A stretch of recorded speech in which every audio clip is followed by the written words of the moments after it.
नमस्कार। मेरा नाम प्रज्वल शास्त्री है और मैं बेंगलुरु की एक खगोल वैज्ञानिक हूँ। इस वीडियो में भारत के शिक्षण व्यवस्था के बारे में कई बातें पेश करना चाहती हूँ। जब हम ये पूछना चाहते हैं कि एक गांव, शहर, राज्य या मुल्क कितना विकसित है, तो सबसे पहले वहाँ के शिक्षण और स्वास्थ्य, इन दोनों को देखना पड़ेगा।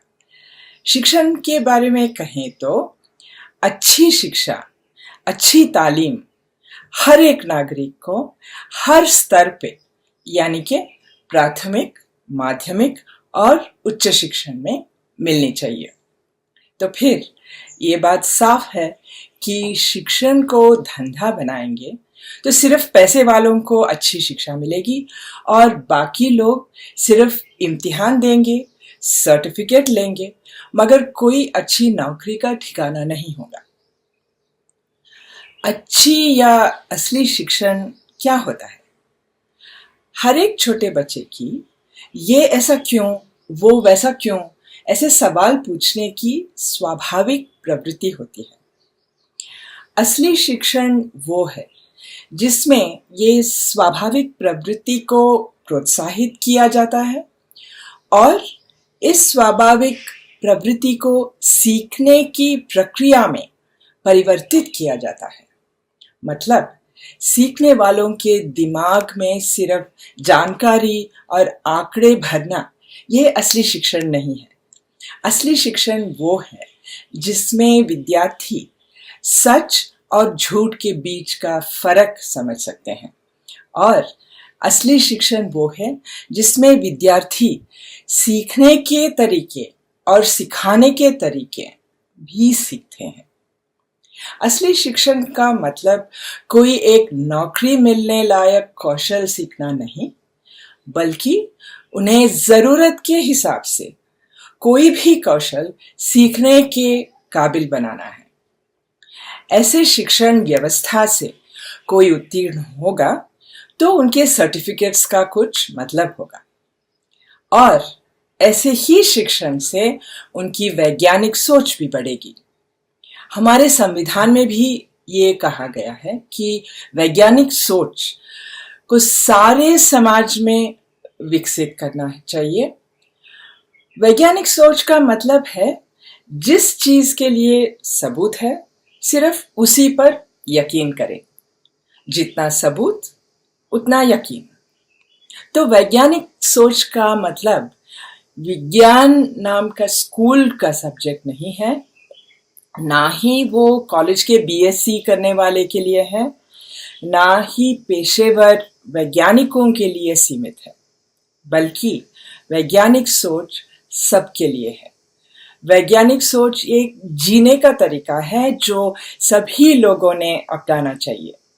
वैज्ञानिक सोच सवाल पूछ के दुनिया को समझने का तरीका है, जैसे कि आसमान नीला क्यों है, गर्मी में पेड़ों के पत्ते क्यों झड़ते हैं, कोविड महामारी क्यों हुआ, समाज में गरीबी क्यों है, असमता क्यों है, वगैरह।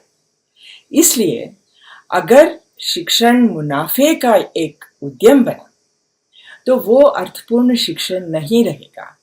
हमारे देश के नौजवान दुनिया में पिछड़ जाएंगे। देखिए, हमारे से जो टैक्स वसूल होता है उसी से शिक्षण का बजट बनता है। शिक्षण की पूरी जिम्मेवारी सरकार की होनी चाहिए, भला वो स्कूल का शिक्षण हो या उच्च शिक्षण या तकनीकी शिक्षण हो। इसके लिए सारे देश में और ज्यादा सरकारी शिक्षक होने चाहिए, स्कूल और कॉलेज होने चाहिए और इसके लिए सरकार शिक्षण बजट को बढ़ाना चाहिए। सरकार की ओर से ज्यादा संसाधन, सुविधाएं होने चाहिए ताकि शिक्षक अच्छी तरह से, अर्थपूर्ण तरीके से सिखाएं। लेकिन हकीकत क्या है? मौजूदा हाल क्या है? शिक्षण के अधिकार, राइट टू एजुकेशन एक्ट का अमल नहीं हो रहा है।